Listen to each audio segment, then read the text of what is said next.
Assalamualaikum warahmatullahi wabarakatuh. Hai. Good morning student. Semangat pagi. Yes. Nah, hari ini bagaimana kabarnya anak-anak? Alhamdulillah, saya sehat, saya hebat. Yes. Nah, semoga anak-anak selalu diberikan kesehatan, keselamatan, serta jangan lupa untuk selalu patuhi protokol kesehatan ya.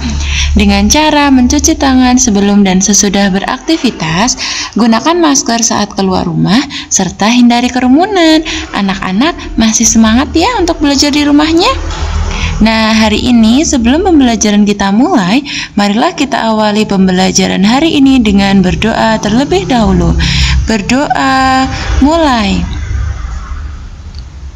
Amin. Berdoa selesai. Semoga dengan anak-anak memulainya dengan berdoa diberikan kemudahan serta kelancaran dalam menyerap materi pembelajaran kita hari ini. Hari ini sebelum anak-anak memulai pembelajarannya, kita tepuk di rumah aja dulu yuk. Masih ingat apa tidak anak-anak? Tepuk di rumah aja. Ayo kita lawan virus corona. Diam di rumah, jangan keluyuran. Bermain dan belajar bersama ayah bunda. Ayo aktivitas di rumah aja. Ayo kita lawan virus corona. Diam di rumah, jangan keluyuran. Bermain dan belajar bersama ayah bunda. Ayo aktivitas di rumah aja.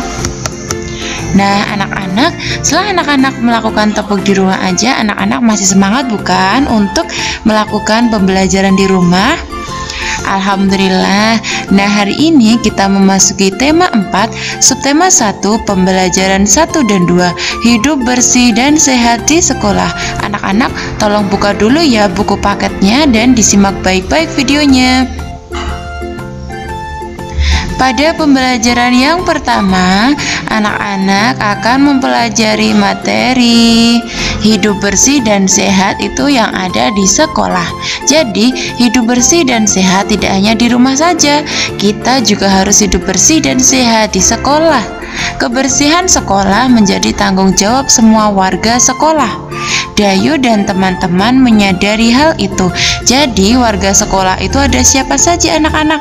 Ada murid, ada guru, ada penjaga sekolah, ada staf sekolah, ada siapa lagi anak-anak?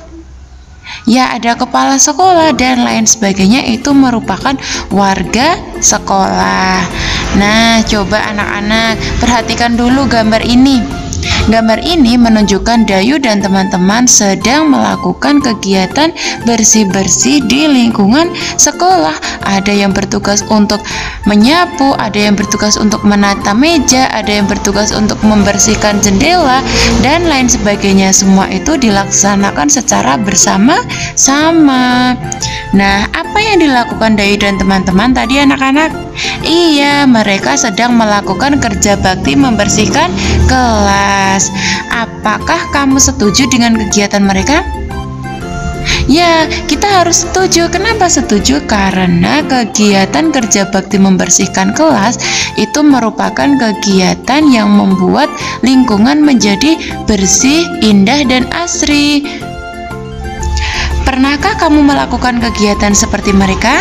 Apakah anak-anak pernah melakukan kegiatan membersihkan lingkungan kelas secara bersama-sama? Pasti pernah. Ya, karena kerja bakti itu biasanya dilakukan setiap minggunya oleh bapak dan ibu guru, dibimbing oleh bapak ibu guru, dan biasanya juga setiap harinya sudah ada kegiatan bersih-bersih kelas dengan adanya petugas piket. Nah, bagaimana perasaanmu setelah melakukan kegiatan itu? Pasti senang. Kenapa senang? Karena kita melakukan kegiatannya secara bersama-sama, sehingga pekerjaan menjadi lebih ringan. Pintar. Oke anak-anak, sekarang coba anak-anak perhatikan kembali ya. Dayu dan teman-teman sedang bermusyawarah. Apa anak-anak musyawarah itu?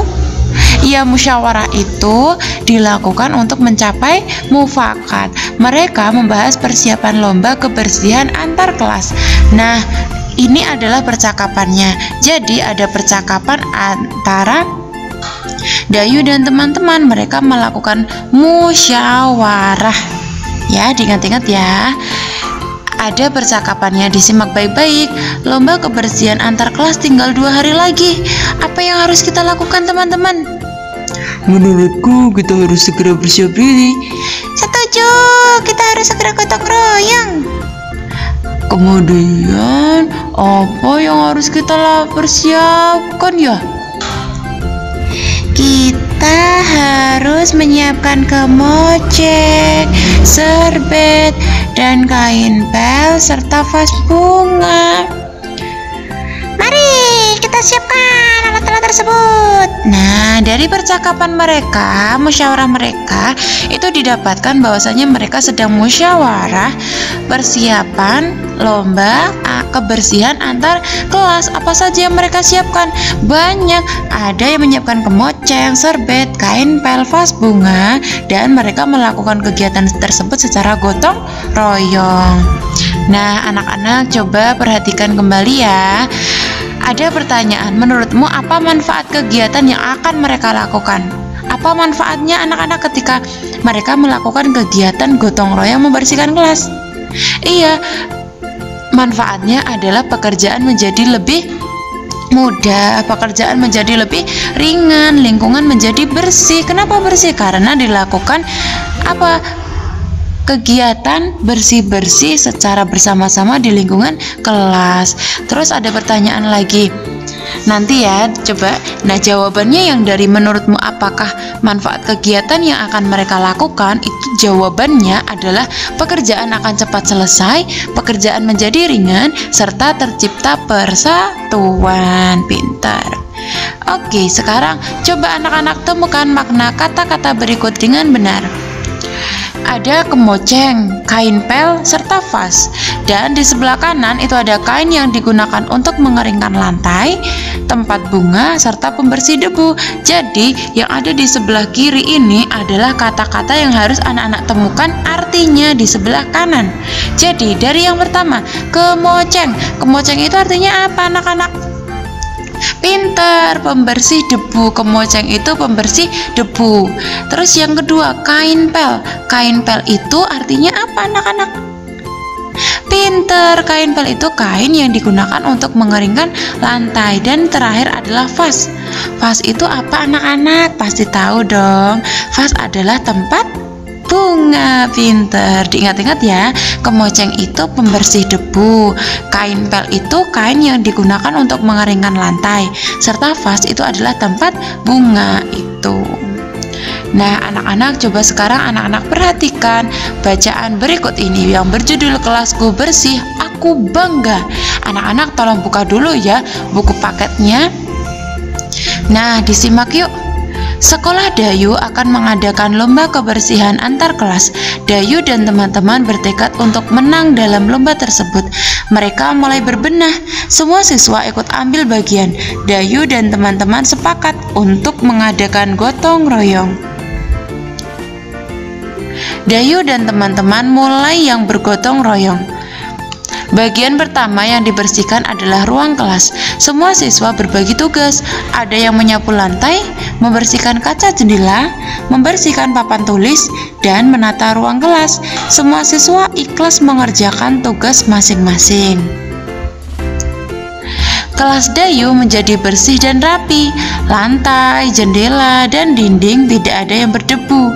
Semua perabotan kelas pun tertata dengan baik. Ada juga hiasan dinding terbajang di dinding. Dayu dan teman-teman bangga punya ruang kelas yang bersih. Kelas yang bersih membuat siswa sehat dan nyaman. Pintar. Nah, anak-anak, kelas Dayu adalah kelas yang bersih. Sudah tahukah kamu ciri-ciri kelas yang bersih seperti yang sudah Bu Guru bacakan tadi pada teks bacaan tadi? Ya, kan tadi Dayu dan teman-teman membersihkan ruang kelas. Ruang kelasnya akan menjadi bersih, indah, dan asri seperti pada gambar ini. Nah, ini merupakan ciri-ciri kelas yang bersih. Apa itu ciri-cirinya, anak-anak? Disimak ya. Yang pertama adalah tidak ada sampah berserakan. Jadi Ciri-ciri kelas yang bersih itu tidak ada sampah berserakan. Yang kedua, peralatan kelas tersusun dengan rapi. Yang ketiga, debu-debu selalu dibersihkan. Yang keempat, kelas dicat dengan warna yang menarik dan dihias. Jadi, anak-anak, ciri-ciri kelas yang bersih itu gampang sekali ya. Tidak ada sampah, peralatan kelas tersusun rapi, debu-debu selalu dibersihkan, kelas dicat dengan warna yang menarik dan dihias gitu. Itu adalah beberapa ciri-ciri kelas yang bersih. Jadi anak-anak pastinya sudah ada pendapat ciri-ciri kelas yang bersih yang lainnya. Oke anak-anak. Selanjutnya ini ada Dayu sedang melakukan kegiatan menyapu halaman. Dayu dan teman-teman telah bergotong royong. Ada yang menyapu lantai, ada yang membersihkan kaca, ada juga yang menata kelas. Gerakan menyapu lantai dapat dibuat dalam bentuk tari seperti yang ada pada gambar. Dayu itu sedang melakukan kegiatan menyapu, tapi bisa dijadikan sebagai gerakan tari. Nah, tirukan gerakan menyapu lantai dalam bentuk tari seperti pada gambar berikut ini. Jadi anak-anak tolong tirukan ya gerakannya. Yang pertama, gerakan seperti memegang sapu tetapi itu tidak ada sapunya. Jadi gerakan seakan-akan anak-anak itu melakukan kegiatan menyapu dengan kepalanya menengok ke kanan dan ke kiri seperti itu. Terus bagian tangan sebelah kiri itu berada di atas dan tangan sebelah kanan itu di bawah seperti anak-anak menyapu. Itu kan salah satu tangannya ada yang atas dan ada yang di bawah serta posisinya agak miring karena itu menyapu. Dan yang terakhir adalah gerakan pada kaki. Jadi gerakan pada kaki itu tidak lurus seperti biasa tetapi seperti memasang kuda-kuda tetapi disilang. Jadi kaki anak-anak itu disilang lalu ditekuk. Jadi kepalanya itu menengok ke kanan ke kiri, tangannya itu seperti sedang membawa sapu serta kakinya itu membentuk silang gitu ya. Nanti tolong anak-anak praktekkan. Nah, selain itu gerakan tari itu kan biasanya juga diiringi musik.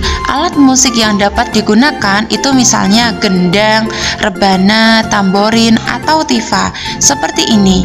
Jadi yang ada di sebelah kanan atau di sebelah kanan ya, ini adalah gendang, yang ini adalah namanya rebana, yang ini kincring-kincring ini namanya tamborin, serta yang seperti gendang ini tetapi ada bawahnya itu namanya tifa. Ini lebih kecil dari gendang ya, diingat-ingat. Ini gendang, rebana, tamborin, tifa. Alat-alat musik ini itu dapat digunakan untuk mengiringi sebuah gerakan tari gitu. Jika alat musik di atas tidak ada, gunakan benda-benda di sekitar kelasmu sebagai alat musik.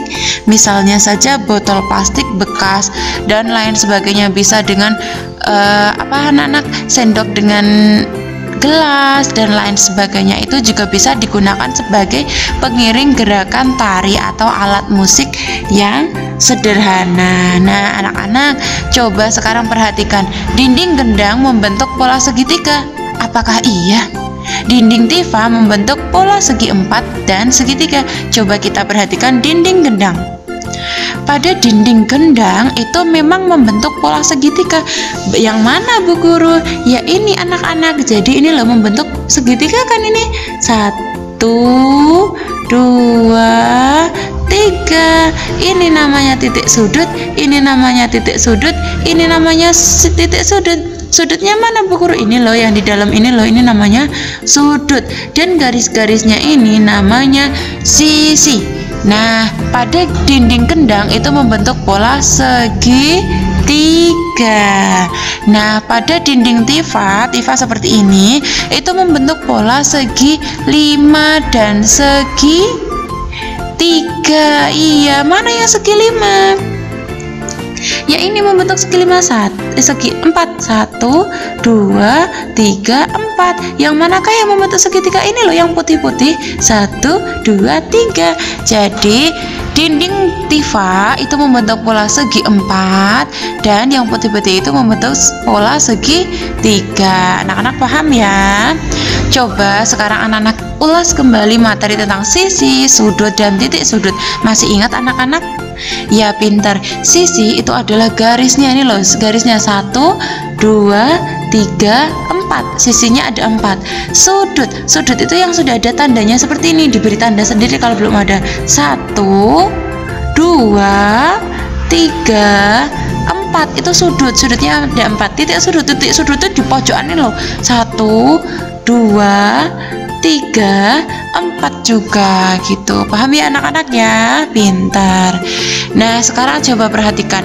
Ini adalah bangun segi berapa anak-anak? Segi 6. Iya. Sisinya ada berapa? Coba anak-anak hitung. 1, 2, 3, 4, 5, 6. Sudutnya 1, 2, 3, 4, 5, 6. Titik sudutnya 1, 2, 3, 4, 5, 6 gitu. Jadi anak-anak diingat-ingat kembali ya, sisi itu adalah garisnya, sudut itu adalah di dalam garis, titik sudut itu di ujung garis atau pertemuan antara dua garisnya. Oke, selanjutnya hitunglah banyak sisi, sudut, dan titik sudut pada bangun datar berikut. Ini hanya mengulas kembali ya. Jadi banyak sisi pada bangun segi 5 dihitung. 1, 2, 3, 4, 5. Ada 5. Banyak sudutnya dihitung kembali. 1. Mana sudutnya anak-anak? 1, 2, 3, 4, 5. Ada 5 juga. Dan titik sudutnya ada berapa anak-anak? Dihitung. 1, 2, 3, 4, 5. Ada 5 juga. Ini bangun segi 5. Sekarang pada bangun apa ini anak-anak? Tidak ada namanya ya. Coba kita hitung banyak sisinya ya. Dari yang kecil dulu. 1, 2, 3, 4, 5. Itu sisinya. Sudutnya di dalam. 1, 2, 3, 4, 5. Titik sudutnya berapa dihitung? 1, 2, 3, 4, 5. Ada 5 juga. Semuanya totalnya ada 5. Coba Bu Guru beri contoh kembali nomor 3 ya. Pada bangun ini sisinya ada berapa? 1, 2, 3, 4, 5. Sudutnya 1, 2, 3, 4, 5. Titik sudutnya 1, 2, 3, 4, 5. Semuanya juga ada 5. Anak-anak paham ya? Coba sekarang Bu Guru berikan contoh kembali ya. Banyak sisi ada 1, 2, 3, 4. Sudut.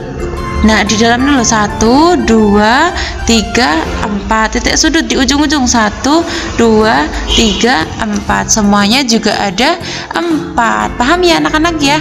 Sekarang ini contoh terakhir.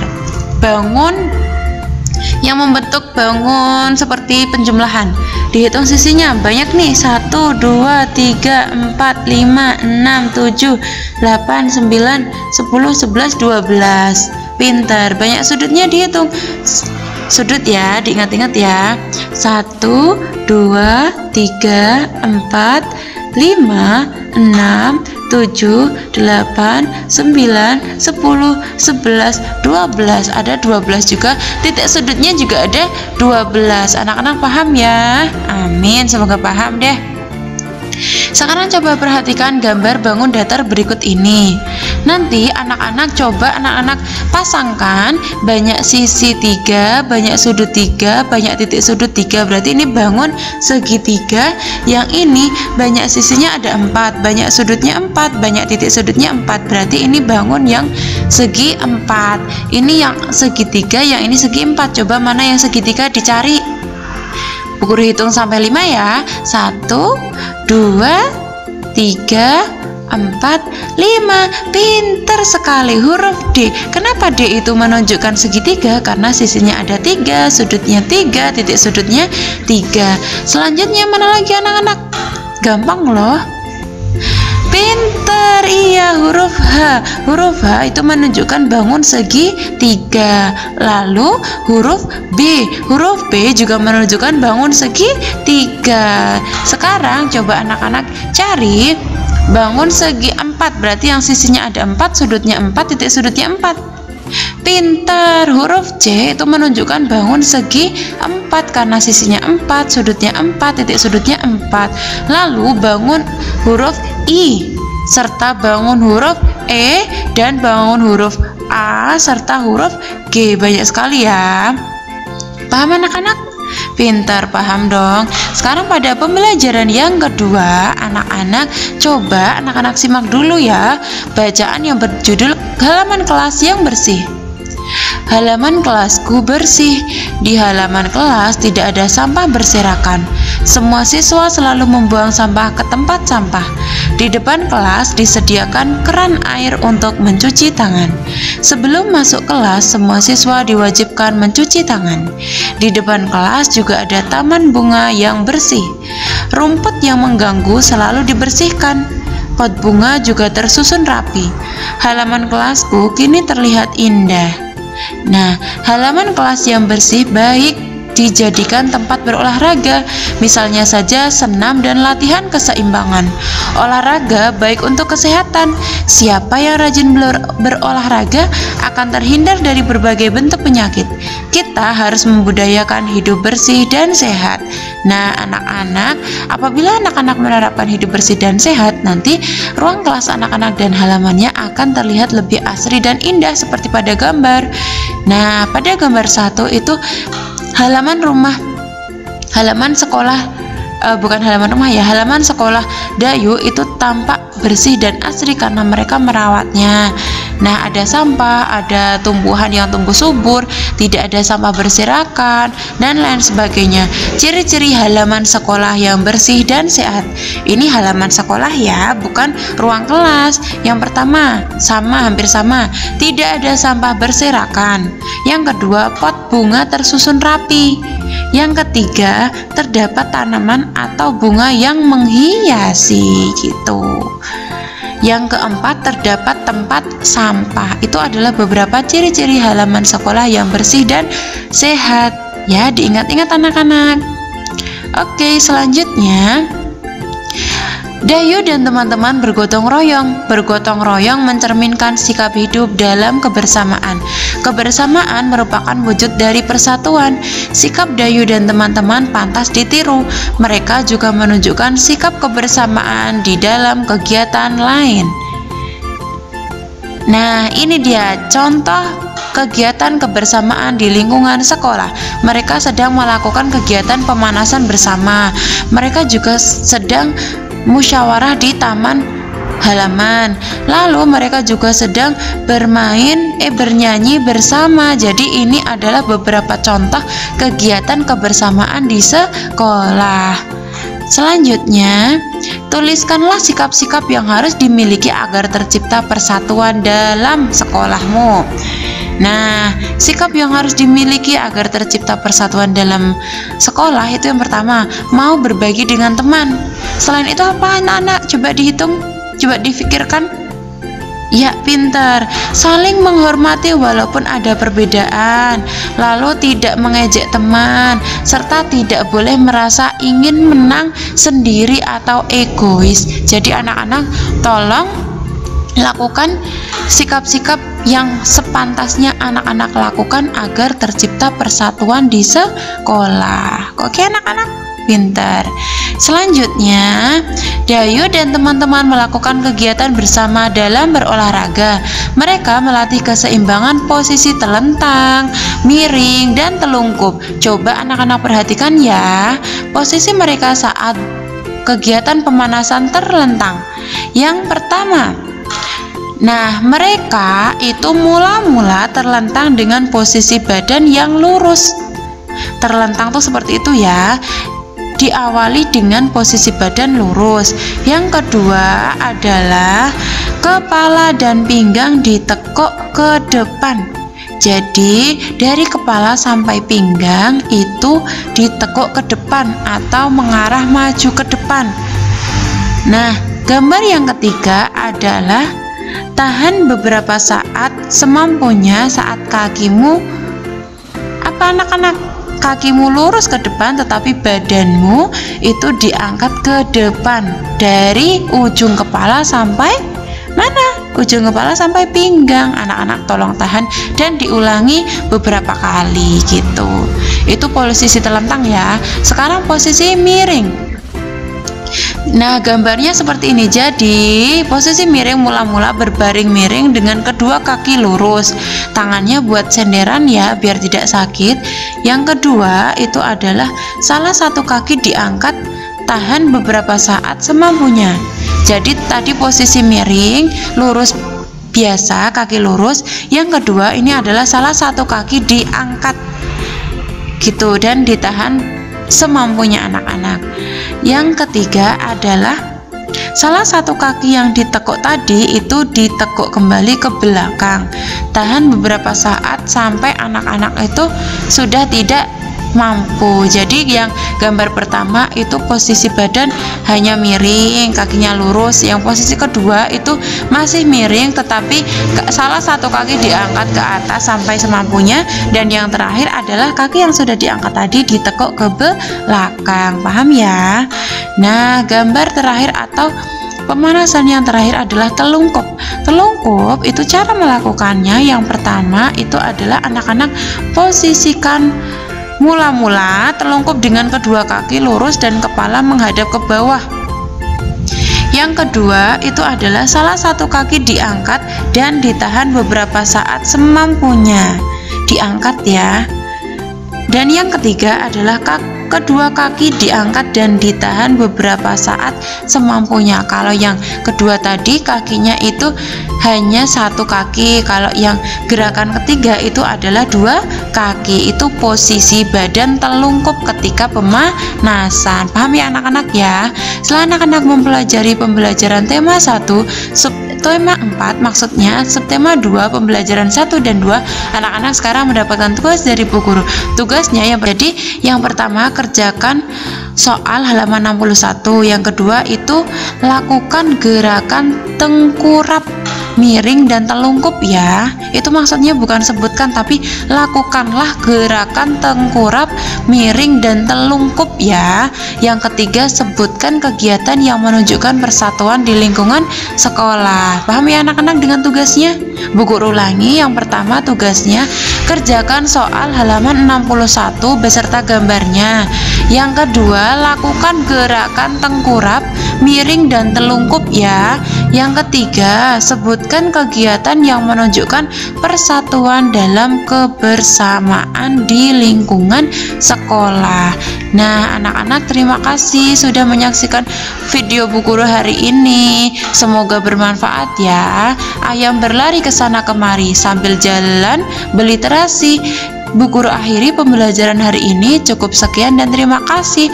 Mohon maaf apabila Bu Guru punya kesalahan, baik yang disengaja maupun yang tidak disengaja. Semoga anak-anak menjadi orang yang sukses. Terima kasih sudah menyaksikan videonya. Dan Bu Guru akhiri, wabillahi taufik walhidayah. Wassalamualaikum warahmatullahi wabarakatuh. Terima kasih, thank you.